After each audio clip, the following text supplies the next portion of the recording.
Salam hörmətli tamaşaçılar, hər birinizi xoş gördük.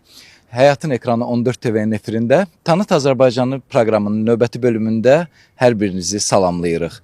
Biz bugün Bakı şəhəri Binə qəsəbəsində yerləşən İmam Həsən məscidindəyik. Bugün məscidin imamı Hacı Eldaya Hüseynovla həm söhbət olacağıq və elə məsciddə də vətənpərvərlik və şəhidlik məktəbi, şəhadət haqqında söhbət açacağıq.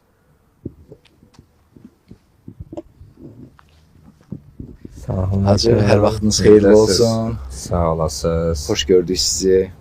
Bizim üçün də sizi görmək xoşdur. Xoş gəlmisiniz, səfa gətirmisiniz. Bir daha xoş gördük Hacı. Çox təşəkkür edirik sizə. İnşallah istərdik bugün elə həm məscid haqqında, həm özünüz haqqında məlumat verəsiniz. Eləcə də bu cür gözəl məsciddə vətənpərvərlikdən və şəhidlik məktəbindən danışırıq. Olar, o zaman buyurağını içəri və orada davam edin. Buyurasınız.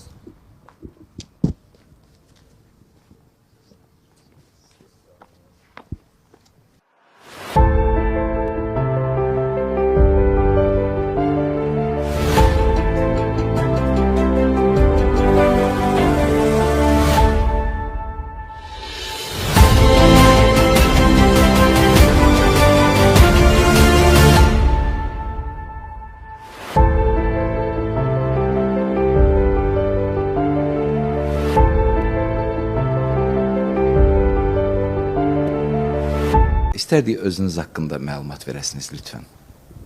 İlk öncə sizi, bu kanalın əməkdaşlarını və sizin şəxsinizdə bizi izləyən dəyərli tamaşaçılarımızı, izləyicilərimizi salamlayıram və təşəkkür edirəm ki, bu dəyərli bir sözün həqiqi mənasında bir verilişə bizə də vaxt ayırmısınız.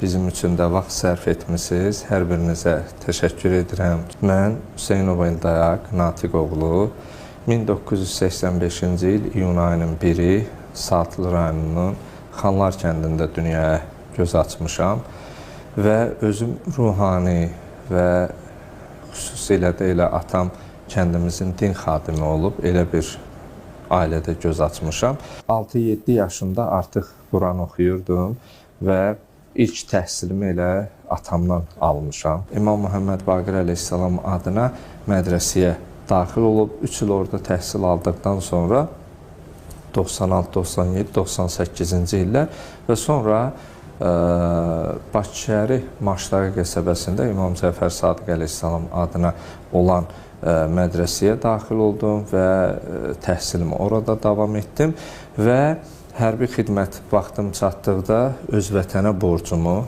yerinə yetirmək üçün hərbi xidməti bitirdikdən sonra həmin mədrəsədə artıq tədrislə məşğul olmağa başladıq və orada tədrislə oxuya-oxuya eyni zamanda Bakı İslam Universitetinə də daxil olub, oranı da bitirdik və həmin illər ərzində biz elə ikinci ali təhsil Bakı Avrasiya Regionşünaslıq və İqtisadiyyat Fakültəsini də həm dini, həm dünyəvi təhsil alaraq və artıq elə Maşdağada tədrislə məşğul ola məhz hal-hazırda əyləşdiyimiz məscidə biz axund olaraq, imam olaraq təyinat almışıq. Artıq həmin illərdən elə bu ilə qədər təqribən 19 ildir ki, elə bu məsciddə xidmətdəyik.